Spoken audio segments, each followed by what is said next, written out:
Hello and good morning, Blue Jays fans, and welcome to this edition of Jays Latest. I am your host, Craig Borden, and we're going to talk all things Toronto Blue Jays. And today we get to share something very, very special together because the Yankees lose. The Toronto Blue Jays are the American League Division Series champions for this part, and we're going to keep moving along to the ALCS where they will take on somebody that's yet to be determined, as the Blue Jays are the first to clinch a playoff spot to that level. And we are going to move along, like I said, to play either the Seattle Mariners or the Detroit Tigers. We'll talk about that in a minute. So, first things first, like I said, this game, the Blue Jays win 5-2. Seranthony Dominguez is the one that picks up the victory for the Blue Jays. Jeff Hoffman with his first save of the postseason. So things broke well for the Blue Jays, obviously, last night to lead to a 5-2 victory. But this game was tense. It was close. It had all the drama that you would expect for a game like this, especially with the Blue Jays eventually getting to pop some champagne and have some fun in the locker room at the Yankee Stadium in the Bronx. So, how did they get there is probably your biggest fun question. So, leading into today, or yesterday, I mean, the best news for all things Toronto Blue Jays was, guess what? We're going to have a bullpen day because why not have a bullpen day in the postseason? Because that's a normal thing, right? No, it's not. This is kind of unprecedented. I think the Tampa Bay Rays were the last team to do that, and I know that surprises nobody, seeing that's exactly what they tend to do. These odd pieces to the puzzle. That's how they always make things work. It is what it is. It moves things along. Da da da da. But this, like I said, this just does not happen. And the Blue Jays combined for 8 pitchers to eventually lead to a win, as I mentioned. And it was a heck of a game of managerial chess. Rumors that, Kevin Gossman might come in, or maybe Trey Yesavage pitches this inning. Even Kevin Rosenthal was all excited to try even see another glimpse at Trey Yesavage coming into this game. 8 pitchers, as I mentioned, combined. Louis Varland was the one that was named the starter. And in the midst of that, everybody was also, before this game, up in an uproar. It's like, well, he gave up the big home run to Aaron Judge. Yeah, but did anybody see where that ball was pitched was the biggest thing.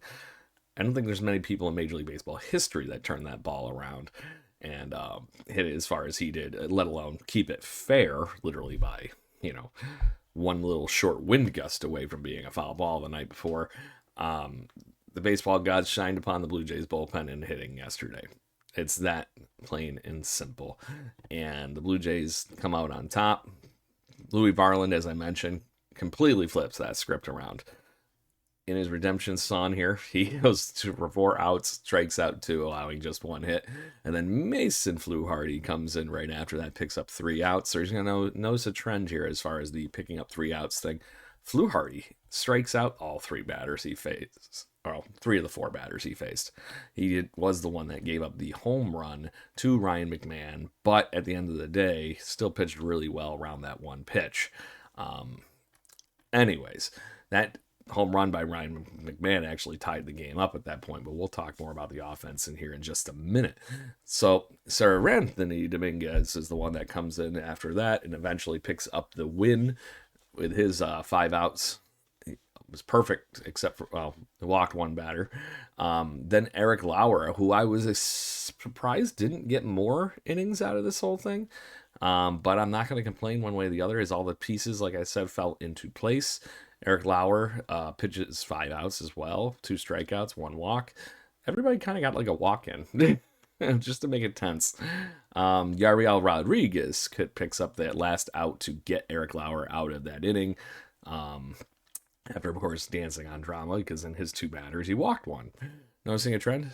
Then Brandon Little made all the collective Blue Jays nation kind of go, oh, God, this could go the other direction.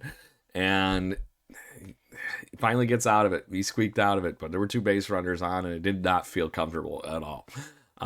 Brandon Fisher picks up 2 outs as well. And then eventually, Jeff Hoffman picks up another one. But Jeff Hoffman, in true Jeff Hoffman fashion, makes everybody stand on their edge of their seat. Gives up 2 hits, a walk, or earned run, and does pick up a strikeout. So that was his first save of the postseason. And the Blue Jays, obviously, as I mentioned, get to move on. So let's talk the offense, because the offense was the other part of this story. I don't think it's as big of a part of the story as the craziness that was happening in the Blue Jay bullpen. But this game was kicked off in true, normal, good, awesome Vlad and Springer fashion. George Springer hits a double, and Vlad Jr. hits this wonderful single down the first base line right after George Springer had doubled down the left field line. So crazy. He just flicked the bat at it. It was just one of those beautiful little swings that he just made great contact with off of Cam Schlittler, and it turned into a single that scored George Springer, puts the Blue Jays up 1-0. They did continue to threaten pretty efficiently that inning, too. It wasn't just that one and done. Yankees got a nice little double play to get out of the inning. Ryan McMahon, as I mentioned, hit the home run for the Yankees in that bottom of the third to get this game to 1-1, and that's when the Blue Jays, I think, turned it up a little bit, enough to keep things moving in the right direction. After Ernie Clement picks up another hit, the guy has 4 hits in the game yesterday. It's another Blue Jay. There's 8 Blue Jays that had multi-hit games in this series. George Springer, as I mentioned, gets him in on a sac fly. Clement comes running in, puts the Blue Jays up 2-1. Go George Springer. And then the bottom of the lineup and the role players and the main guys of this team found a way to get gritty. Nathan Lucas scores once again. Ernie Clement, who had gotten on again. Andres Jimenez was also on base on first and second. The Blue Jays, Nathan Lucas hits a single into the gap, and this is easily that cherry on top for the Blue Jays. And this is after some craziness had happened where Jazz Chisholm literally booted a ball.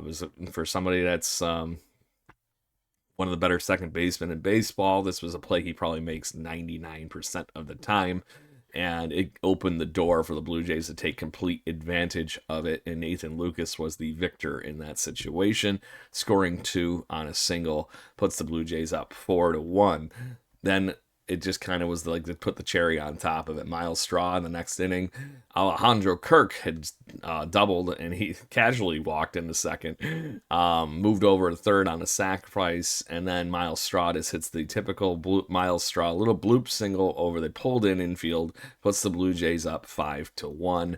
And then, as I mentioned, the typical Jeff Hoffman fashion of the world, you get Aaron Judge, of course, doing Aaron Judge things after Jason Dominguez, the Martian, hit a double, and yet the Blue Jays come out on top, and that RBI at late in the game by Aaron Judge goes for naught. So, what a game. What a game. So, Blue Jays fans, take this one. Celebrate. It's our first series win in the postseason since 2016, and it's a fun time. Enjoy it, because we don't know who we're going to face yet. But as far as that goes, we are going to have the Seattle Mariners are going to have to go through the reigning, defending Cy Young Award winner, that is Tarik Skubal. And we'll see how that one's going to play out, but it is not scheduled to actually even be played until the 10th, so tomorrow night, not tonight, because that series gets to go all the way back to Seattle. Tarik Skubal is on the mound. They have not announced who's going to be the Seattle Mariners pitcher yet. Yeah, interesting. It's going to be fun to see where we go, but the Blue Jays, one way or the other, will be playing one of those two teams on Sunday. The time will be depending on which team actually makes the next round from this and plays the Blue Jays in the American League Championship Series. So thank you very much, everybody. Hope you enjoy the win, Victory Thursday, and we'll see what happens. If you are curious about any more of the fun events or anything that happened, please make sure you check out the Jay Bird Watching podcast as well, because we had a fun time doing the live show during the game yesterday with our friend from Jay Birdie Apparel. So make sure you check that out, and make sure you tune in here for all things Toronto Blue Jays on Jay's Latest, and we will have some more fun talking out playoff baseball with you tomorrow as we prep up for Sunday with the Blue Jays taking on whoever in Toronto. And we will talk to you soon. Cheers. Go Blue Jays.